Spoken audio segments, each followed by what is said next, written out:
നമസ്കാരം. ഞാൻ നിങ്ങളുടെ സ്വന്തം ശരവൺ മഹേശ്വർ. കൃഷ്ണശിലയായി എന്ന എൻ്റെ പരമ്പരയിലെ 215-ാമത്തെ എപ്പിസോഡാണിത്.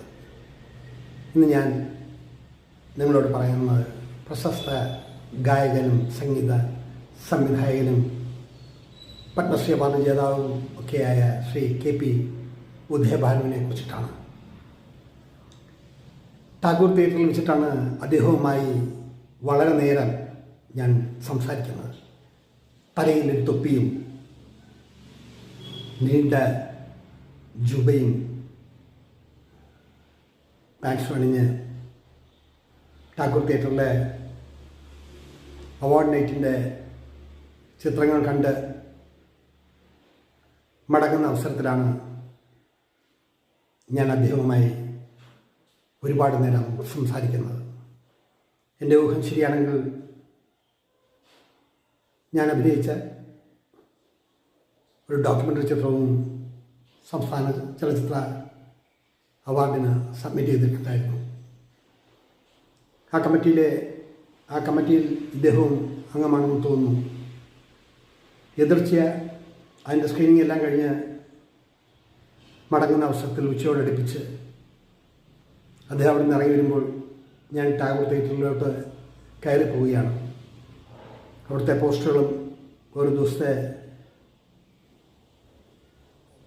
ഫിലിമുകളെ കുറിച്ചിട്ടുമൊക്കെയുള്ള കാര്യങ്ങൾ അറിയാനായിട്ട് പോകുമ്പോഴാണ് അദ്ദേഹത്തെ കാണുന്നത്. കണ്ട് ഉടനെ അദ്ദേഹം പറഞ്ഞത് ഇങ്ങനെയാണ്: ഇവിടെ തന്നെ ഇപ്പം കണ്ടതേ ഉള്ളല്ലോ എന്ന് പറഞ്ഞു. എങ്ങനെ സർ? അത് തൻ്റെ ഒരു ഡോക്യുമെൻ്ററി ഞാൻ കണ്ടിരുന്നു. നല്ല അവതരണമാണ്.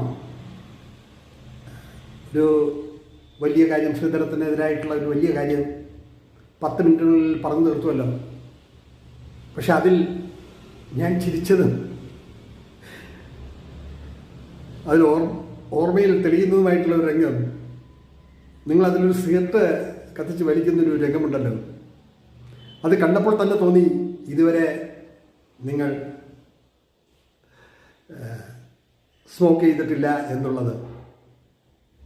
എന്തായാലും ഞാൻ കണ്ടു, നല്ല ഇമ്പ്രസീവാണ് എന്ന് പറഞ്ഞാണ് അദ്ദേഹം തുടങ്ങിയത്. പിന്നെ ഏകദേശം അവിടുന്ന് താഴെ ഇറങ്ങി അവിടുത്തെ വലിയൊരു മഹാഗണി മരത്തിൻ്റെ മുന്നിൽ നിന്ന് ഏകദേശം 3/4 മണിക്കൂറോളം സിനിമയെക്കുറിച്ചും പാട്ട് ജീവിതത്തെക്കുറിച്ചും പാടിയതിനെക്കുറിച്ചും എല്ലാം സംസാരിച്ചു. ഒരു വലിയ മനുഷ്യൻ, വലിയ ഹൃദയത്തിൻ്റെ ഉടമ,